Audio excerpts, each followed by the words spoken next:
Spotlight here with another episode of the Mark Wrestling Podcast, where our opinions are wrestling. As you can tell, I'm having some better hair days. It's the I won't say the apocalypse, but it's not apocalypse. It's that COVID. So today we're gonna do some talking today. First and foremost, I want to talk a little bit about deaths in wrestling. Rest in peace to Shad Gaspard, a hero saving his son. It's very tragic. When I was very young, I was pulled in an undertide, one of those tides when I was a kid, riptides, in South Padre Island, and I had a surfer person save me. Praise him. It was one of the scariest things ever in my life. So, God bless Shad and his family and his son as well, going through the situation. And so I want to switch gears in that. Another death that we had recently was from Hana Kimura, professional Japanese wrestling. And she had committed suicide because of the things that's going on, because of the bullying online. And I have mixed opinions on that. Well, rest in peace, Hana Kimura, but the mixed opinions... Well, rest in peace, Hannah. But the mixed opinions is what I thought what bullying consisted. The people bullying. Like, I don't know if the trolls were actually handicapped in a mental, something wrong with their mind. So those are the ones that are always on that type of social media because they believe it. It real to them, the wrestling. So if she was a heel or a face, that way those people believed it because so it could be something wrong with their mental disorder.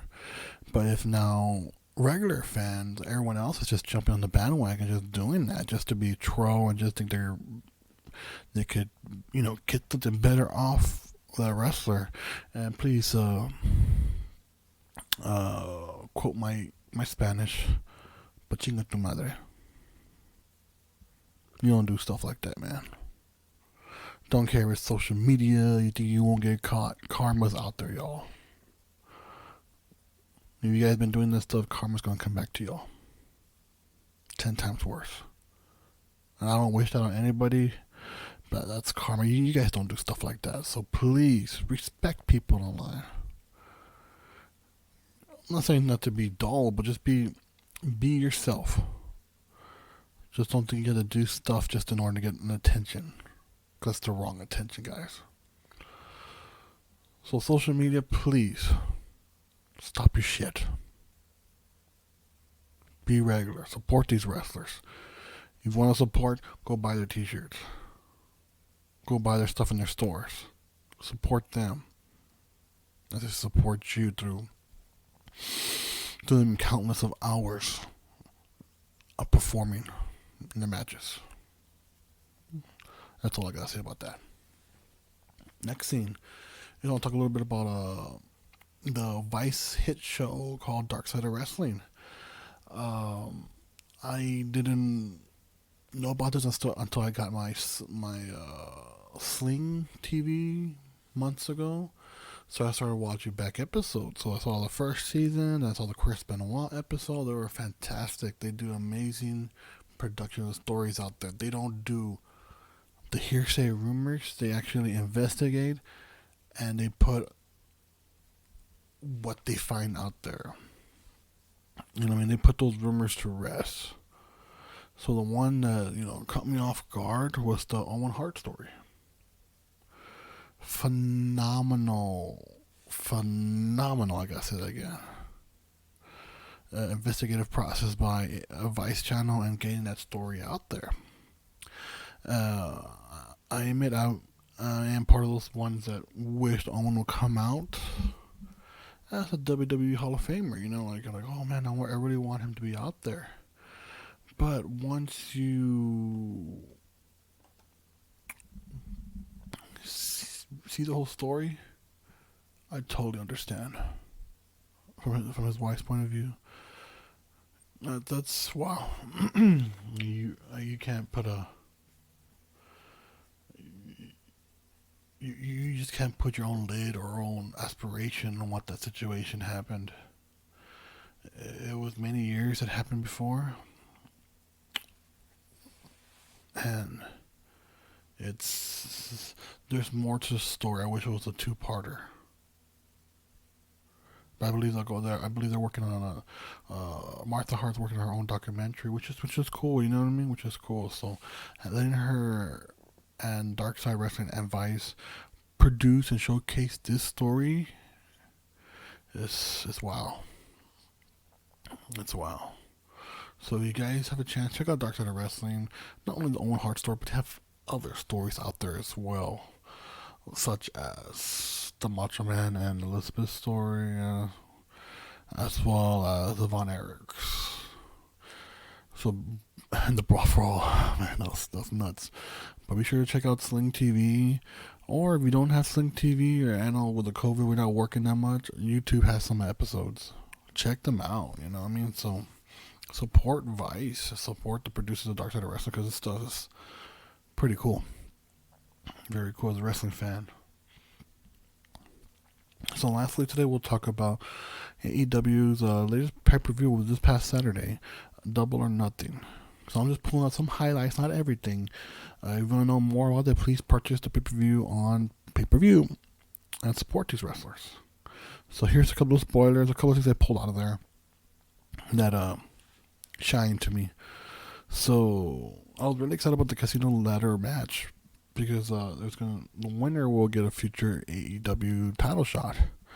So my money was on Darby Allin just because I thought this guy's getting there. He's getting there. But with the introduction of Brian Cage as an AEW wrestler, he made his debut. And he won it when Darby Allin made that mistake. So I thought that was pretty cool on his debut because it showcased Brian as a monster, as a big time wrestler. So I wonder how that's going to translate when he faces Jon Moxley. So very interesting, very interesting. But all the wrestlers that participated did a phenomenal job, an amazing job. I digged it. The next one I wanted to highlight, next match, was the Cody Rhodes versus Lance Archer. Cody wins the TNT Championship in a hard-fought match. I thought it was a very good match. I thought it was fun. Cody, I know people were complaining about Cody being boring. You gotta watch this match, y'all. He wins the TNT Championship, but he brawled his way up there, man. He showcased why he's part of the elite. He did an amazing job. Congrats, Cody. Also, put Lance will win it to put a heel out there as champion, but I think the better man won that night. Another one that I was really excited about, it was between Nyla Rose and Hikaru Shida for the AEW Women's Championship. And Hikaru Shida wins the AEW Women's Championship. So she's the third champion for AEW. So that was a really good match. I'm excited with Shida being the women's champion to see what else she can do. I know Chris Statlander had a match later on that evening. I wouldn't mind seeing those two buckle up and wrestle, do a 2 or 3 months fight storyline for that AEW Women's Championship. I think that would be very awesome. But it was a good match. Another match I really enjoyed was Jon Moxley versus Brody Lee. AEW World Champion Jon Moxley did beat Brody Lee to continue with his championship, choked him out. But it was a fun match. I didn't realize the skills Brody Lee had. After watching him for many years at that other company and seeing him in this match, I was like, where was this guy at? Where was he? So, great job at AEW bringing this man out. It was a great match, and I enjoyed that. Jon Moxley did win, but I feel Brody Lee won that pay-per-view, won the crowd, won my attention. I want to see more of him. It's a great job. Last thing I want to talk about is the big stadium stampede between the Elite and the Inner Circle and Matt Hardy. This felt like one of those Matt Hardy old school matches from TNA. You know, with him and his brother doing that broken stuff, you know, at their property. This was fun. I enjoyed Hangman Page, man. This guy's phenomenal. On the horse chasing Sammy Guerrero. It was cool. The Elite did win the Stadium Stampede, but it was so precise, so fun. You know, they put their heart out there and everything. I like looked like they're drowning Matt Hardy. And then the statistic came out on the side of the TV screen where it's Matt Hardy can hold his breath, and I forgot their names. It used to be LAX, but they're for their new name. And they look at the screen like they think the statistics next to them they look at, and they're like looking at each other, like pretend they have watches, and then it was fun, man. It brought the fun back into wrestling. They didn't make it feel like they dumbed us down because of storyline. They overarched it, and I liked it. You know, they're changing wrestling. They're changing how we see what professional wrestling is, and I really enjoyed Double or Nothing pay-per-view. So you guys have a chance, go order it and check it out.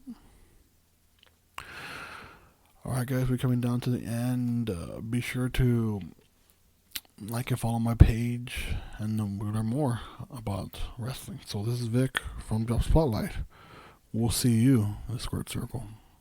Dun, dun, dun, dun, dun, dun, dun, dun, dun, dun, dun.